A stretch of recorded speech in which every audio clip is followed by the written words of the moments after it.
This is a really weird video topic, I know that, but this is an article that I saw that was really, really interesting. I want everybody who's watching this video to go check out this article here. It's on sportexpress.ru. It is a very, very long interview with Vasili Podkolzin. It's done by Igor Eronko, and I had to run the thing through the automatic Google Translate feature at the top of the page. It's a very, very long article, and it's a Q&A session, so there's a lot of really good, juicy Podkolzin quotes in here, translated via the Google machine. But I wanted to turn your attention to probably like the third quarter of this interview, because the interview goes over things like, getting drafted by Vancouver, being in Vancouver, the whole process of getting drafted. It's a really good read because Podkolzin goes super in-depth about his day before the draft, his day after the draft, and his experience being in Vancouver after being drafted and being approached by all the fans and everything. It's a great article, but the article doesn't just focus on Vasili Podkolzin and Vancouver, it focuses on a plethora of other things. His English, his international play, his improvements, what he wants to improve on, other teams that he interviewed with at the draft. So it's a very, very in-depth interview. Igor Eronko does a great job getting some really hard-hitting questions in. But I wanted to turn your attention to some of these questions here in the third quarter-ish. This is on the subject of Podkolzin and his international play and his overall draft year.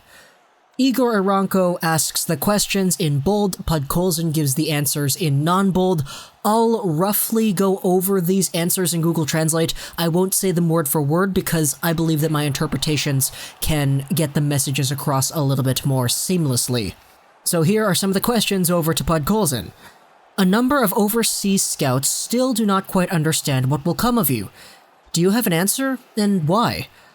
I don't understand much of myself, haha.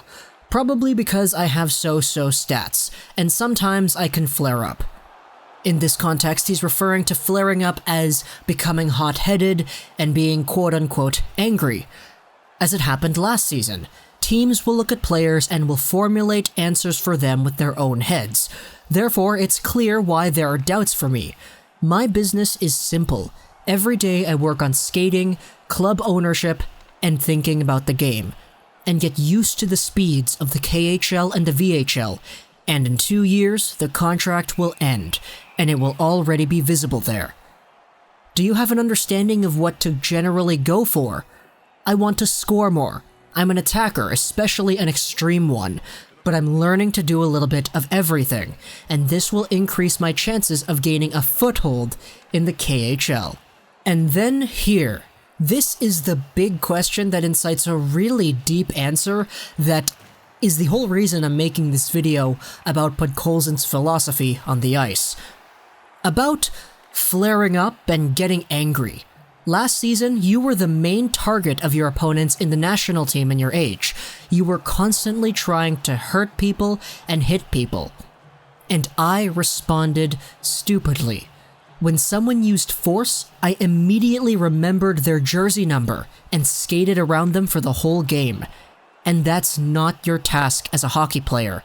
Your task is to play hockey, score goals. And when that happened to me, it stuck. Like in Sochi, when Ilya Nikolaev was hit on the knee, I ran after this guy. For some reason, I hit his head, and then I sat and thought, why? Why am I doing this? After all, they gave me a disqualification. I couldn't look at my teammates in the face. And why then? This, of course, needs to change. The only thing I will not change, however, is when a partner is hurt, I am always ready to intercede. I don't really know how to fight, but at least I'll do something. At the same time, I'm much calmer in life than on ice. I can be taken out, but it is very difficult to do. And that is an incredibly amazing quote.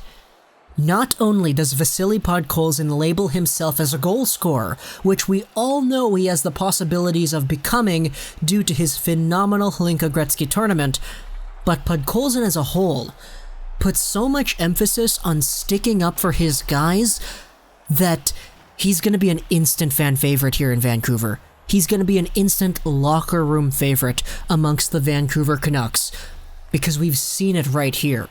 Podkolzin was once a guy who would dominantly go after players with no end, and it put himself in a pretty bad position in some tournaments.